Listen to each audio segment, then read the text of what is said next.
शशिकला साबू जी, राधा वल्लभ श्री हरिवंश परम पूज्य महाराज जी, आपके चरणों में कोटि कोटि वंदन। महाराज जी, आपके श्रीमुख से सुना है कि एक बालक यदि सच्ची भक्ति करता है तो 21 पीढ़ियां तर जाती हैं। तो महाराज जी, यदि माता पिता भक्ति करें तो बच्चों को भगवत प्राप्ति हो जाएगी? बच्चे नाम जप नहीं करते या फिर बहुत कम जप करते हैं तो भगवत प्राप्ति हो जाए तो देखो, 2-4 माला जपना या 2-4 बार तीर्थ याटन करना, ये सब दान पुण्य, ये सब इनका कोई ज़्यादा महत्व नहीं है हमारी दृष्टि में। जो 21 पीढ़ियों वाली बात है वो भगवत साक्षात्कार करने पर है। आवागमन से मुक्त जो महापुरुष है वो बिल्कुल सत्य है।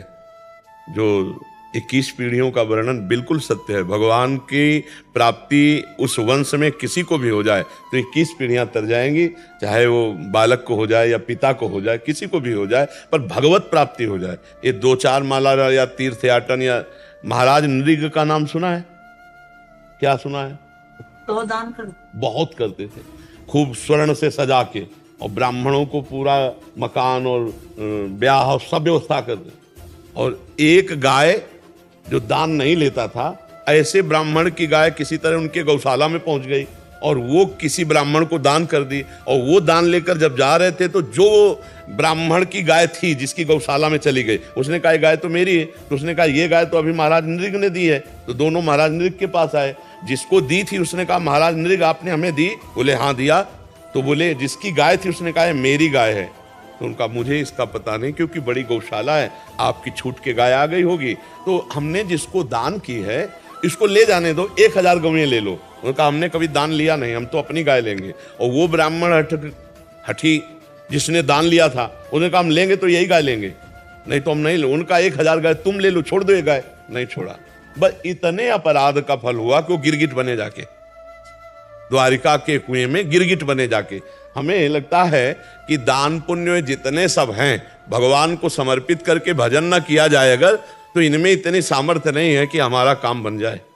ये तो कहो बहुत से ऐसे सत्कर्म हुए थे कि द्वारिका के कुएं में बने, तो भगवान श्री कृष्ण ने उनका उद्धार किया। तो हमें लगता है कि भगवान का नाम जप करते हुए जब हमारे को भगवत प्राप्ति हो जाए पक्का, फिर तो क्या है, फिर तो 21 पीढ़ियां तरना कोई बड़ी बात है। अरे वैसे भी देखो, सरकारी आदमी के परिवार को सुविधा देती है हमारी भारत सरकार के लिए देती, तो वो तो अखिल सरकार है। ये सुविधा है, एक भगवत प्राप्त हो जाए तो 21 पीढ़ियां भगवत प्राप्त हो जाएंगी, कल्याण उनका हो जाएगा। ये तो पक्का है। तो करो डट के भजन इतना कि भगवान का साक्षात्कार हो जाए। पर ये बहुत कठिन है, खिलवाड़ नहीं है। सब भोगों का विस्मरण करके जब निरंतर भगवत स्मृति में देखो, आप लोग सब बैठे हो, कितनी देर भगवान में टिकते हो? मिनट टिकना कठिन हो जाएगा। देखो ना, भगवान में टिकना, वो फौरन विषय में भाग जाएगा मन, फौरन से संसार के चिंतन। वो मन भगवान में आसक्त हो जाए, आसक्त हो गया, मन पंग हो गया भगवान की रूप माधुरी में, लीला माधुरी में, चिंतन में। अब ऐसे महाभागवत से तुम 21 पीढ़ी की बात करो, भगवान कह रहे मम भक्ति युक्तो भुवनम पुनातु। यदि मेरा ऐसा महाभागवत प्रेमी भक्त संकल्प कर ले तो पूरे भुवन का भुवन, लोक का लोक भगवत प्राप्त हो जाए।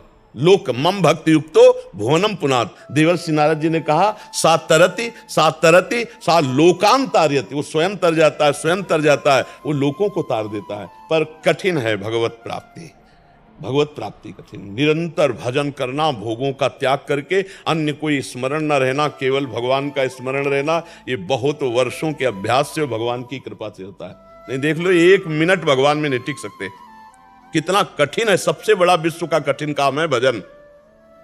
लोग कहते हैं माला घुमाने में क्या है, आओ बैठो, हम जैसे कह रहे वैसे माला घुमा के दिखाओ। सामने राधा नाम लिखो अपने दिमाग में, और आंख से उसी को देखते रहो, और कान से उसी को सुनो, और अंदर से वही बोलो, और हर एक मन का उतना ही सकले जितना राधा बोला। अभी देखो तुम्हारा मन कहेगा ये माला रखा है, और भागेगा संसार में। लगा के देखो, सबसे कठिन काम दुनिया का मन को संसार से हटाकर भगवान में लगाना, सबसे कठिन काम। आप बताओ, है ना कठिन काम? सबसे कठिन काम है मन को भोगों से हटाकर भगवान में लगाना। भोगों में लगाओ, 3 घंटे फिल्म चला लो, बिल्कुल आनंद से बैठे रहोगे, कोई परेशानी नहीं रहेगी। और 3 घंटे कमरा बंद करके माला लो, देख लो कितनी बार आपको खड़ा कर देगा, कितनी बार खिड़की से झकवाएगा, कितनी बार क्या क्या सोचवाएगा, आप देखो ना। तो ये मन को भगवान में लगाना सबसे, और भगवत प्राप्ति तो फिर गुरु कृपा, इष्ट कृपा, निरंतर भजन, इससे हो जाता है।